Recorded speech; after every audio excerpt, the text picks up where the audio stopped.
Assalamualaikum dan selamat datang ke Kamarun Channel. Hari ini kita nak masak satu menu yang sihat, segar dan penuh rasa.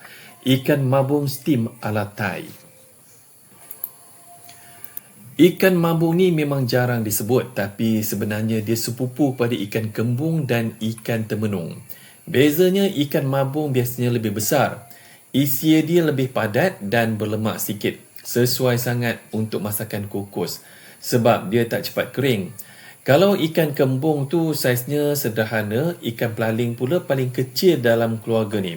Tapi ketiga-tiganya datang dari spesies yang sama, iaitu Indian mackerel.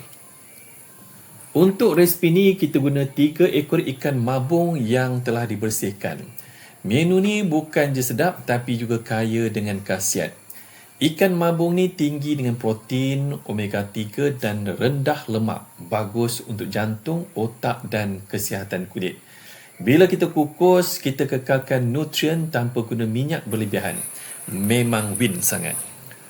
Mula-mula kita susun bawang besar, bawang putih, halia dan serai di dasar loyang pengukus.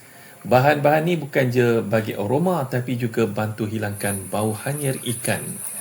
Kemudian kita letakkan ikan mabung di atas lapisan bahan-bahan tersebut dan taburkan hirisan cili padi ikut tahap pedas yang anda suka. Lepas tu kita curahkan campuran kicap lemak manis, perahan limau dan gula ke atas ikan.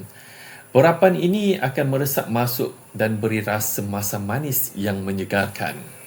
Kukus selama 20 hingga 25 minit. Jangan lebih, nanti isi ikan jadi terlalu lembik pula. Akhir sekali sebelum dihidangkan, taburkan daun ketumbar atau daun tom yam untuk aroma Thai yang autentik.